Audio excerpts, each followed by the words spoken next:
Hey, what's up, guys? Tuki here, back again. Another episode of Rebuilding Hockey Town, and it is time for our second round matchup against the Boston Bruins. We are on borrowed time. It is a miracle that we've even made it this far. But now that we have, let's see what happens. I should mention, and you might think I'm crazy for this, I have made some lineup changes.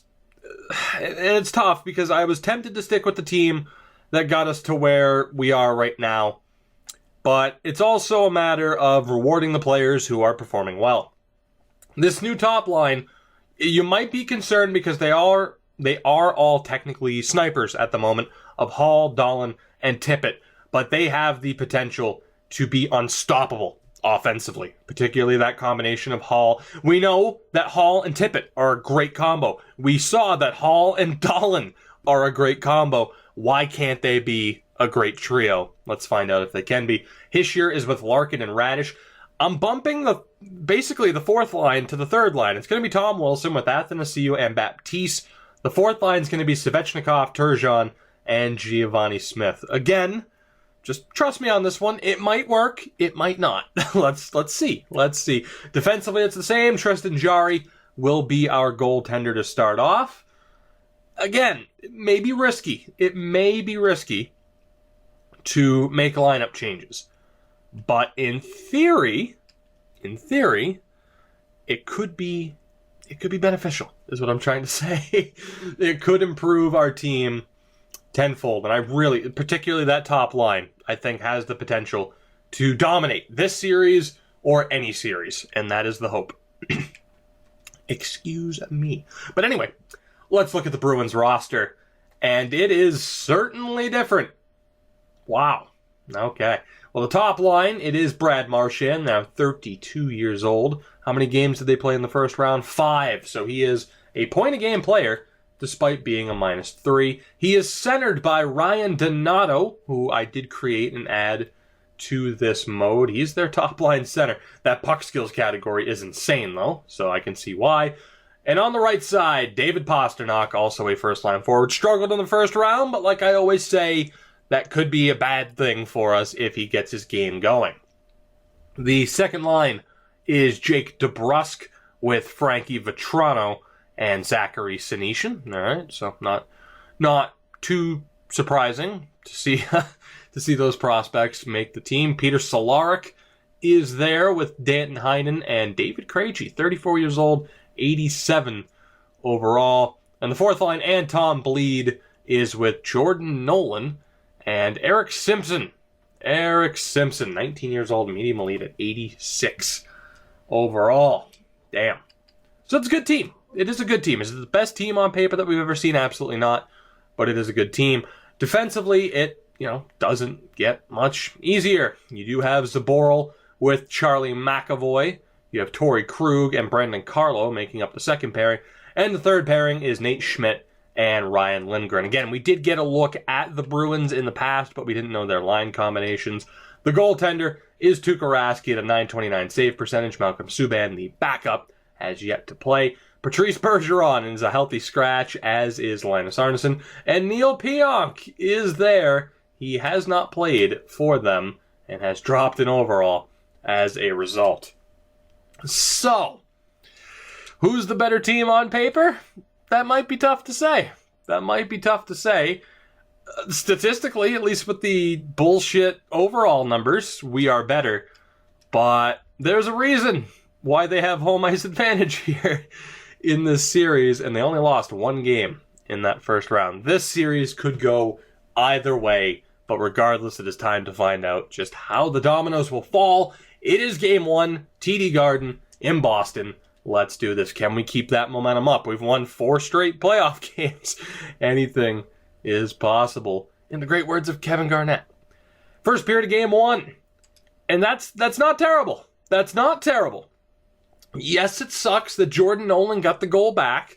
Yes, it sucks that we were outshot 17-10, but we have the lead. And not only do we have the lead, both goals came from that new second line of Hischier, Larkin, and Radish. Larkin and Radish in particular scoring the goals. So it's not a terrible start. We at least have the lead. We need to, kind of shut down their offense, and it does suck that of all people it was Jordan Nolan. Not that I have anything against Jordan Nolan, but it's like, of course, their fourth liner scored. Interesting start. But that's only 20 minutes. We got a long way to go. Second period, can we maintain or even extend the lead? Holy shit. Well, we didn't maintain the lead. We blew the lead, in fact. Bleed scored 51 seconds in, and then Vetrano gave them the 3-2 lead. But not too long after Vetrano scores, Owen Tippett ties the game, and then with 4:02 to go in the second period, Nico Hischier gives us the lead back 4-3 at the end of the second period. 3 goals from that new second line. Just defensively, and Jari, please start making some saves. Like I said, man, this could go either way. Let's just go. What else can I say? I said before it started, it could go either way, and this game has proved that as we have traded the lead. But we still have it intact at the moment. Peter Cehlarik has tied this game, 7 minutes to go. Next goal, at this point, will win Game 1 for their team. And we're going to have to wait till overtime to find out. Cehlarik, the lone goal of the third period. 4 goals apiece. My God. Will this game end quickly? You have to pay attention because in overtime, the first 5 minutes are dangerous. Also pay attention if there's a power play that we kill off. 2 to 3 minutes after that is still a very dangerous time frame for us. That's how overtimes typically end. Let's see if that's the case here. OT in Game 1. What is going to happen? Can one of our big names step up? Yes, he can. It is Dylan Larkin with the goal. Man, that's fantastic. Dylan Larkin, the OT winner, and a 5-4 victory for the Wings in Game 1. First star performance for Larkin, a 4-point night for Nico Hischier, and that's what we need to talk about right now before we even think about Game 2. That performance from the new second line. While Taylor Radish somehow was only involved in one of the goals, he was on the ice for all 4. He was on the ice for all 4. He was a +4, as was Larkin and Nico Hischier. That is fantastic, and an even better performance than we ever could have expected from that new second line. Unbelievable. We survive a bit of a scare. I did want to look at hits because I saw Baptiste had 3, as did Nurse. Nick Hague had 6 hits. He is a monster. But there you go. A Game 1 victory for the Wings. That is fantastic. We've won 5 straight. Dylan Larkin stepping up. We've talked about and criticized Larkin quite a bit, saying how this could be his final year with the team. Well, a performance like that could prove us wrong. Now, it is only 1 game, and we don't want to get too hyped up. I should note as well, of course, as you saw, the second round of the AHL playoffs are set to begin. Grand Rapids, who survived that 5-game series, will be moving on to the second round to play the Cleveland Monsters. So we'll pay attention to that. But for now, it is Game 2. It is Game 2. Mission accomplished already. We took one of those first 2 games on the road. But if we could take this second one, that would be massive for us. So let's see what happens here. First period is scoreless, pretty even in shots. That's concerning. I don't know why. It's discomforting to have that be a deadlocked first period. Second, what will happen? And we get the opening goal, and it's the second line again. Taylor Radish, just under 5 minutes into the period there. I almost said the first period. Into the second period, we really took advantage there in terms of shots as well. And we have the 1-0 lead after 40 minutes of play. Taylor Radish with a huge goal. Can we maintain the lead? Can we add to it? Third period, let's find out. An early power play for the Bruins is killed off. We're still in a bit of a troubling time. We're out of the danger zone now, and are we? Are we out of it? Charlie McAvoy scores on Tristan Jarry. We're all tied up. We have a power play of our own that we can't do anything with. 5 minutes to go. Oh my God, yes, Giovanni Smith on the fourth line. Is that enough? And it is. And it is. The Red Wings have a 2-0 series lead against the Bruins and have won 6 straight games. Some people, there's one guy in particular, saying, oh, Giovanni Smith is a sniper. Yeah, Giovanni Smith is a sniper. You better believe it. He gets the game-winning goal. McAvoy tied it, but the Bruins couldn't hold on. Tuukka Rask, in fairness, still your first star of the game with 35 saves, 28 for Tristan Jarry.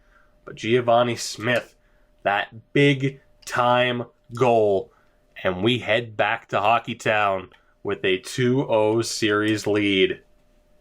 Unbelievable. 2 very, very close games, and we are far, far from being, done with this series. We have a long way to go. I should note, too, Grand Rapids won their first game 4-1, but we still have a long way to go in this series. But if we win Game 3,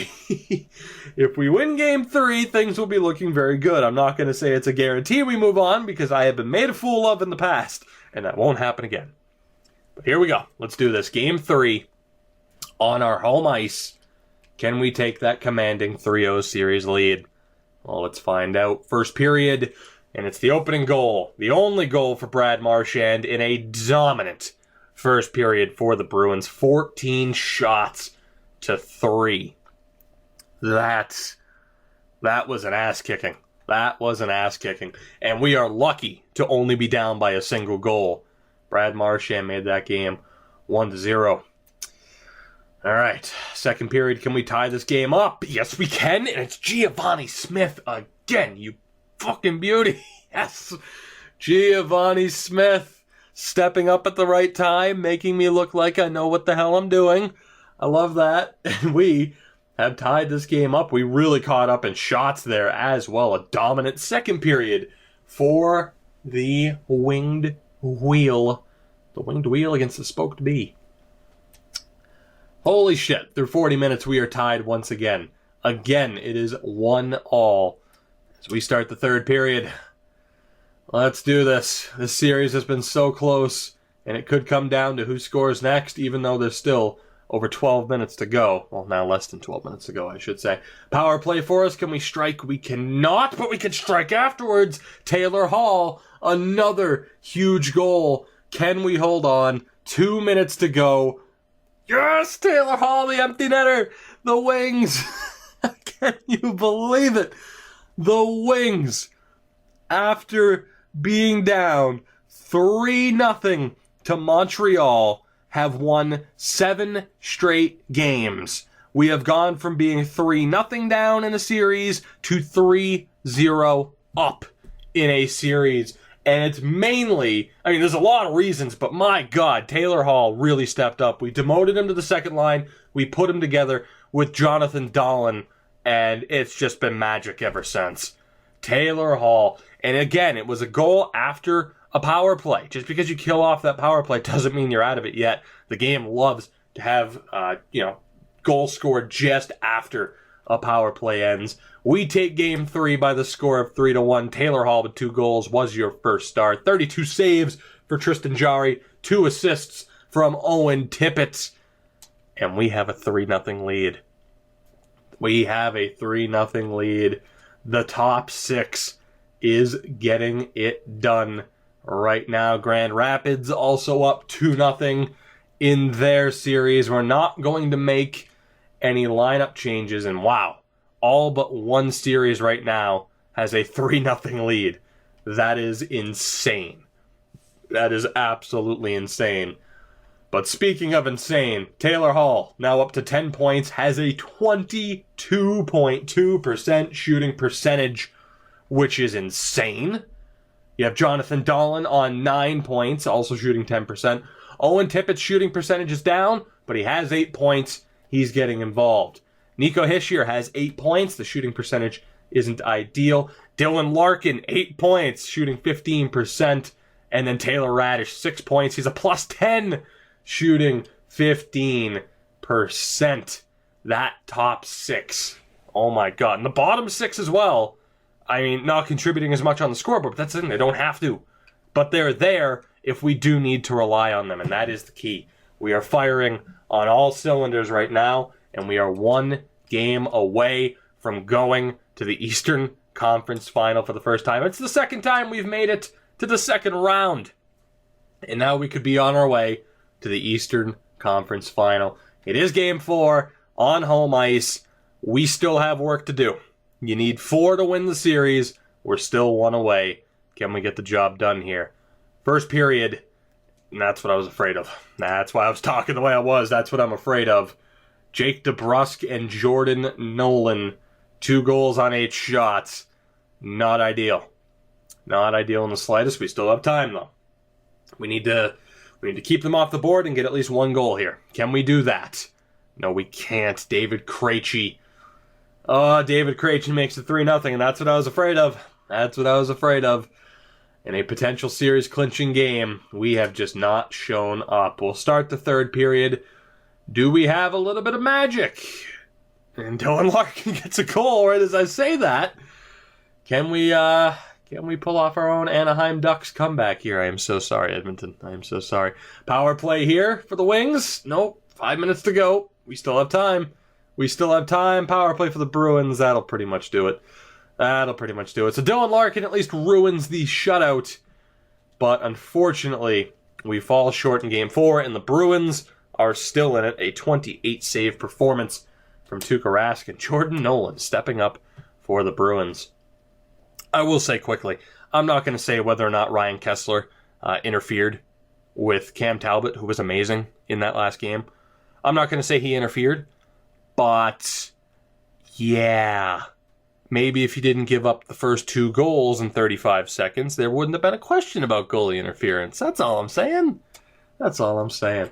Anyway, now that I've pissed off a large portion of people, it is Game 5 back in Boston. We let 1 game get away from us. Can we rebound here? If we have to go back home for Game 6, I will be extremely worried. First period of Game 5. And it's a goal apiece. Dylan Larkin gets the opening goal 3 minutes into the period, but then David Pastrnak ties the game. So 1 goal apiece after the opening 20. We'll jump right to it. Second period.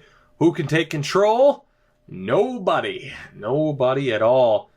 We are still tied at 1 goal apiece. Third period. Can we end the series right here? Let's find out. Let's find out. The Bruins took the edge in shots at the end of that second period.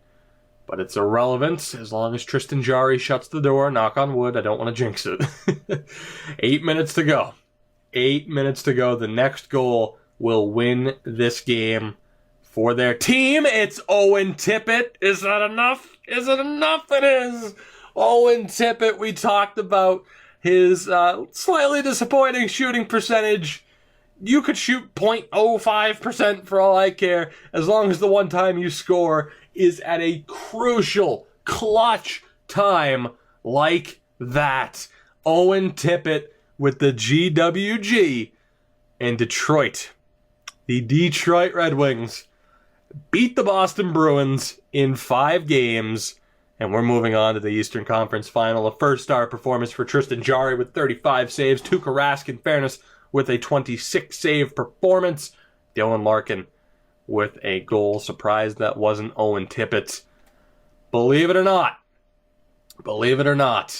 after being 3-0 down to Montreal, we advance and we knock out the Bruins in 5 games. And in the meantime, let's keep an eye on Grand Rapids, who could sweep Cleveland here. I jinxed that. I'm sorry. Let's see. We know who we're playing in the next round. We will be able to sim this next game with the Griffins. We will be able to do that. And you know what? I'm going to do it from within the sim because I don't want to find out who we're playing yet. So let's see here. Can Grand Rapids move on? First period, Shane Bowers. Second period, Elias Pettersson. And third period, all right, Gunnarsson with 2 goals. Unfortunately, Grand Rapids have now blown 2 opportunities to close out that series. That is a bit concerning. But now, moment of truth. Who are we playing in the second round of the playoffs. And it is the New York Islanders. The Islanders take care of Toronto, your Final Four. And how fitting. Your Final Four, St. Louis and Colorado, but we have to play the New York Islanders, who smoked us in the first season playoffs. We return. We're in the conference final. We had a better regular season than them. But can we, despite most of our current team not yet being a member of this organization, can we overcome and just move? I can't even think of the right terms here. I just can't believe we're moving on to the conference final. Can we gain a measure of revenge and move on? That is the question. Now, can I sim this next game? That's what I want to know. Nope, we're not going to be able to sim the next game for Grand Rapids, so we won't find out until the next episode if the Griffins are moving on to their conference final or if they are simply going to blow it, which hopefully is not the case. But you get a look at the team right now. Taylor Hall, 10 points this postseason. Of course, we have played 12 games, shooting 18%. 10 points for Jonathan Dahlen, 9 points for Owen Tippett, 10 for Hischier, 10 for Larkin, 8 for Radish, he's a plus 12. Tom Wilson, not so great. 3 goals for Athanasiou. He wasn't a factor in that second round series. And Baptiste hasn't done a damn thing. Then you get a look at the guys. Aside from Giovanni Smith, nothing really doing there. You could argue changing things up a little bit. And to be honest, we might do that. We might bump these guys back up. I don't know. Maybe I will, maybe I won't. I have no idea. Actually, you know what? I won't until we start losing. We're definitely keeping the lineups the same this time. You got to look at the defense. Strong postseason from Darnell Nurse so far. Very strong postseason from Hronik. Nicholas Hague, nothing so far, but that's not bad for a defensive defenseman. Liljegren's a -2, only 1 assist. That's a bit concerning. 18 shots, no goals. Same for Saariarvi as an offensive defenseman. That's pretty disappointing. Luke Green, though, has 4 points, which is not too bad. And then you can't look past him. Tristan Jarry, a .929 save percentage. If he can play to that level, who knows what we can do this postseason. Guys, that will do it for this one. We are off to the conference final. That series takes place in the next episode. Of course, we'll get a look at the Islanders team before playing that series, and we will see what we are up against.